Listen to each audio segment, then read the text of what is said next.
Very good day, students. Myself, Professor K.B. Hirevadiya. Now I am here to teach you the subject Education 10, that is Methods, Techniques and Approaches of Pedagogy. Already first and second chapter syllabus is given by Professor S.C. Gundi.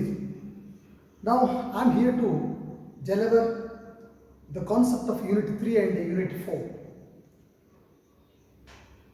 Actually, we know that the teacher is a facilitator of a classroom.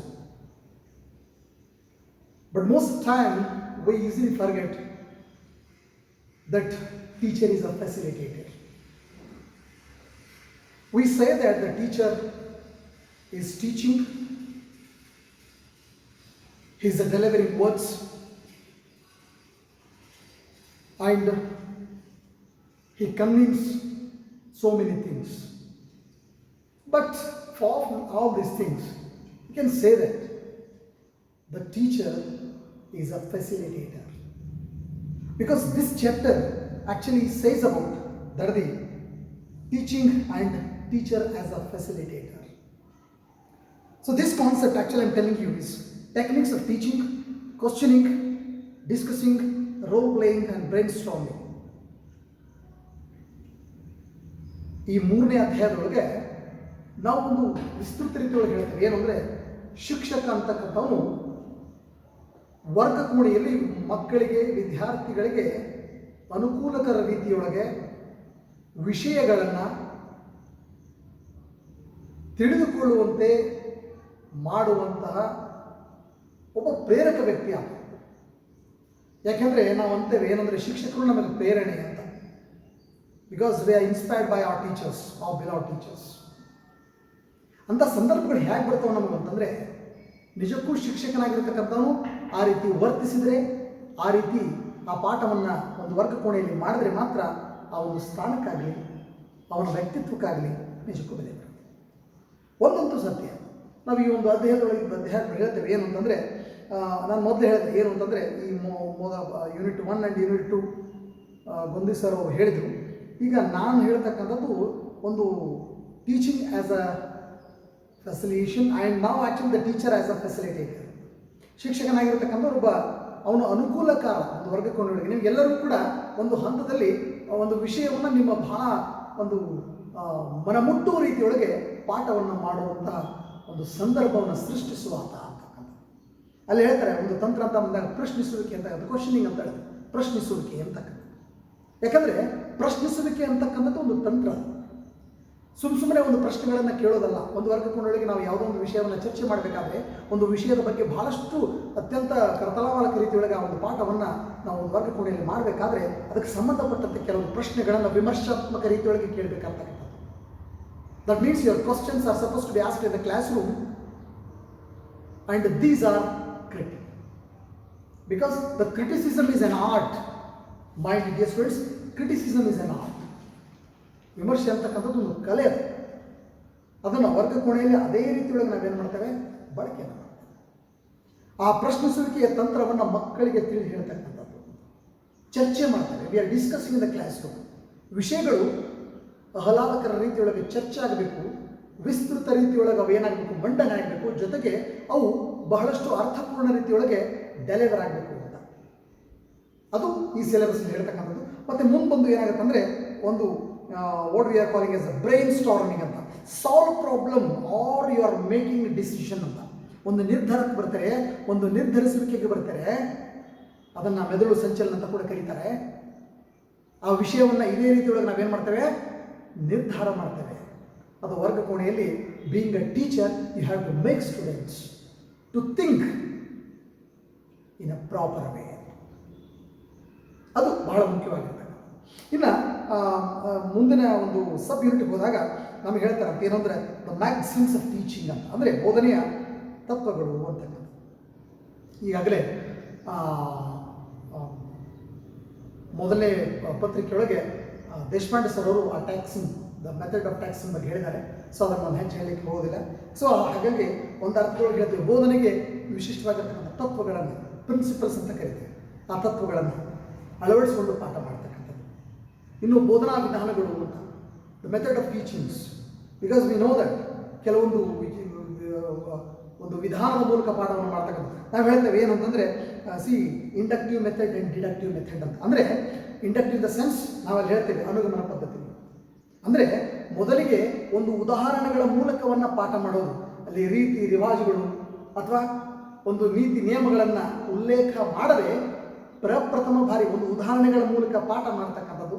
ನಾವು ಇಂಗ್ಲೀಷಲ್ಲಿ ಹೇಳ್ತೇವೆ ಏನು ಅಂತಂದರೆ first we will give an example of noun. ಒಂದು ನಾಮಪದಕ್ಕೆ ಸಂಬಂಧಪಟ್ಟಂಗೆ ಏನು ಮಾಡ್ತೇವೆ, ಉದಾಹರಣೆಗಳನ್ನು ಕೊಡ್ತೇವೆ. ನಂತರ ಆ ಉದಾಹರಣೆಗಳು ಯಾವ ವಿಷಯಕ್ಕೆ ಸಂಬಂಧಪಟ್ಟವು ಅಂತಕ್ಕಂಥದ್ದನ್ನು ಕೇಳ್ತೇವೆ. ನಂತರ ನಾವು ಡಿಫೈನ್ ಮಾಡ್ತೇವೆ, ಅಂದರೆ ವ್ಯಾಖ್ಯಾನಿಸ್ತೇವೆ.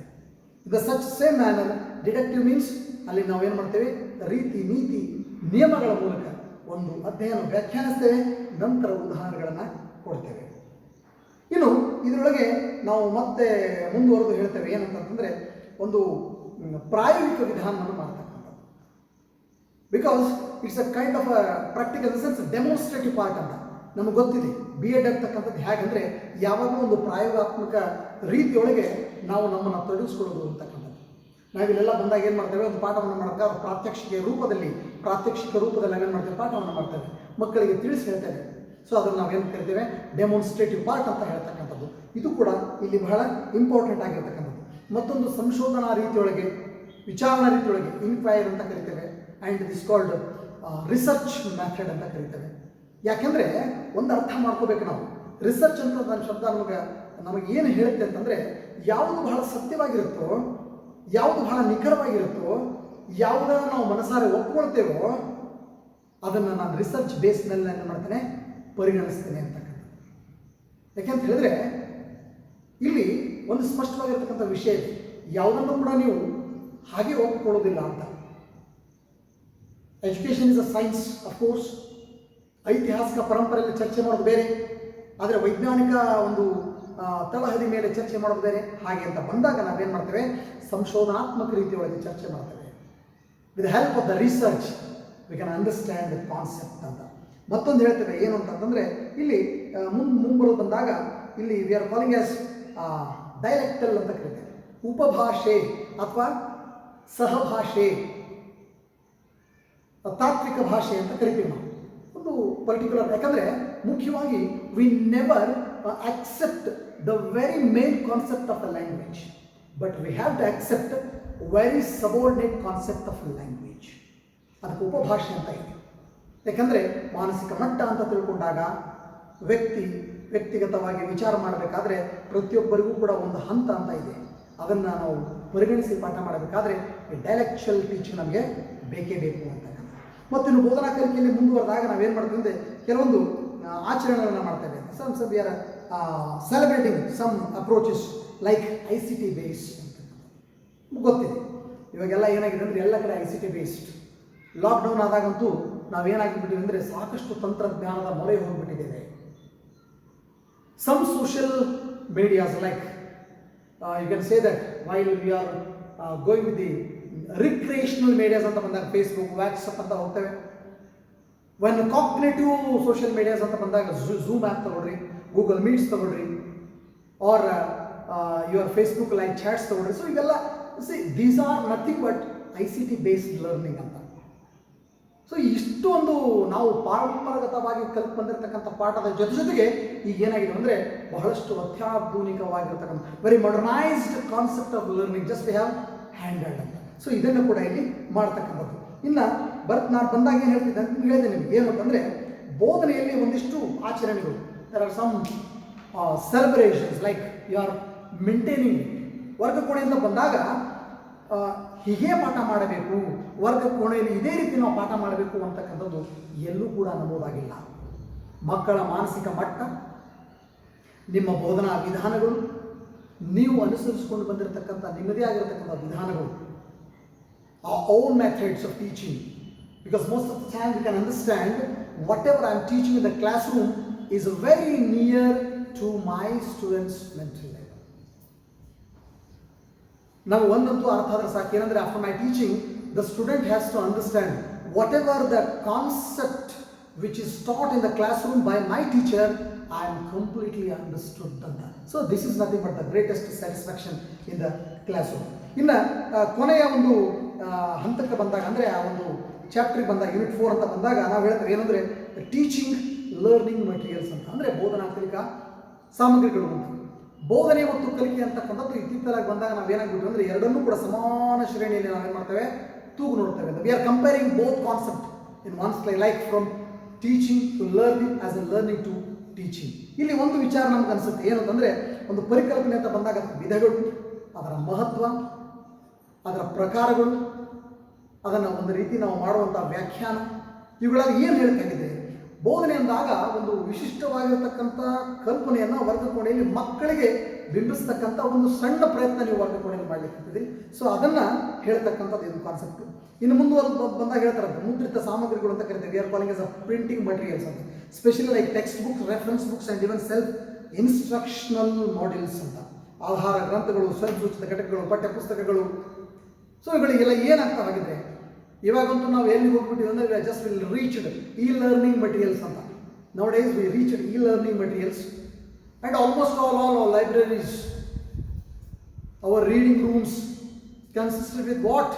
So many text materials, reference books, bibliographies, even handbooks. ಇವುಗಳೆಲ್ಲ ಏನು ಮಾಡ್ತಾವೆ ಅಂದರೆ ನಮ್ಮ ಒಂದು ವರ್ಗ ಕೋಣೆಯಲ್ಲಿ ನಾವು ಮಾಡುವ ಪಾಠವನ್ನು ಇನ್ನಷ್ಟು ಸರಳೀಕೃತಗೊಳಿಸ್ತಾವೆ, ಮತ್ತಷ್ಟು ಪ್ರಖರಗೊಳಿಸ್ತಾವೆ, ಇನ್ನಷ್ಟು ಮಹತ್ವವನ್ನು ತಂದುಕೊಡ್ತಾವೆ. That lesson is suppose to be significant. It is more valuable when actually your handing your hand books like your writes nothing but the tools in the hands of good teachers. ಅದನ್ನು ಇಲ್ಲಿ ಹೇಳ್ತಕ್ಕಂಥದ್ದು. ಇನ್ನು ಮುಂದುವರೆದಾಗ ನಾವು ಹೇಳ್ತೇವೆ ಏನು ಅಂತಂದರೆ soft materials ಅಂತ ಕರಿತೇವೆ. ನಮ್ಗೆ ಗೊತ್ತಿದೆ ಸಾಫ್ಟ್ ಮಟೀರಿಯಲ್ಸ್ ಮುದ್ದು ಸಲಕರಣೆಗಳು ಅಂತ ಕರೀತಾರೆ. Soft materials like you are getting some PDF ಚಾಪ್ಟರ್ಸ್ಗಳು ತೊಗೊಳ್ರಿ, PPTs ತೊಗೊಳ್ರಿ, ಔಟ್ಲುಕ್ಸ್ಗಳು ತೊಗೊಳ್ರಿ, ವರ್ಡ್ ಅಥೆಂಟಿಕೇಶನ್ಸ್ ತೊಗೊಳ್ರಿ. So whatever it may. So ಇವುಗಳಲ್ಲಿ ಏನು ಮಾಡ್ತಾವೆ ಅಂದರೆ ನಮ್ಮ ಸಾಫ್ಟ್ ಕಾಪಿ ಜನರೇಷನ್ ತೋರಿಸ್ತೀವಿ. ಇನ್ನು ಅದನ್ನು ಹೊರತುಪಡಿಸಿದಾಗ ಮತ್ತೊಮ್ಮೆ ನಾವು ಹೇಳ್ತೀವಿ ಅಂತಂದರೆ ಸಾಧನ ಕಾರ್ಯ ಮತ್ತು ಸಾಮಗ್ರಿಗಳು, ವಿಶೇಷವಾಗಿ multimedia materials, where having those things. ಎಲ್ಲೋ ಒಂದು ಕಡೆ ವರ್ಗಕ್ಕೆ ಹೋದಾಗ, ಯಾಕೆಂದರೆ ನಮಗೆ ಗೊತ್ತಿದೆ ನಾವು ಇವತ್ತಿಗೂ ಕೂಡ ಸಾಂಪ್ರದಾಯಿಕ ಬೋಧನೆಯಲ್ಲೇ ನಮ್ಮನ್ನು ನಾವು ತೊಡಗಿಸ್ಕೊಂಡಿದ್ದೇವೆ. ಇವತ್ತಿಗೂ ಕೂಡ ನಾವು ನಮ್ಮನ್ನು ಸಾಂಪ್ರದಾಯಿಕ ಬೋಧನೆಯಲ್ಲೇ ನಾವು ಏನು ಮಾಡಿದ್ದೇವೆ, ನಮ್ಮನ್ನು ನಾವು ನೋಡಲಿಕ್ಕೆ ಇಷ್ಟಪಡ್ತೇವೆ. The same black board with the same white chalk. ಆದರೂ ಕೂಡ ಒಂದಿಷ್ಟು ನಮ್ಮ ಪಾಠದಲ್ಲಿ ಪ್ರಖರತೆ ಹೆಚ್ಚಾಗಲಿ ಅಂತಕ್ಕಂಥದ್ದು. Because we R lighting are teaching and of course ಇದರಿಂದ ನಮ್ಮ ಇಡೀ ಸಂಪೂರ್ಣ ಒಂದು ಪಾಠವನ್ನು ಏನು ಮಾಡೋಕ್ಕೆ ಸಾಧ್ಯ, ನಾವು ಒಂದು ಅತ್ಯುತ್ತಮ ರೀತಿಯೊಳಗೆ ಆ ಪಾಠವನ್ನು ಎಲ್ಲೋ ಒಂದು ಕಡೆ ಕೊಂಡೊಯ್ಯಲಿಕ್ಕೆ ಸಾಧ್ಯ ಅಂತಕ್ಕಂಥ ಮಾತನ್ನು ಹೇಳ್ತಾ, so with this I conclude the whole chapter of that is ED10 methods, techniques and approaches of ಪೆಡಗಾಗಿ ಅಂತ. ಬೋಧನಾ ಪದ್ಧತಿಗಳು, ತಂತ್ರಗಳು ಮತ್ತು ವಿಧಾನಗಳಂತೂ.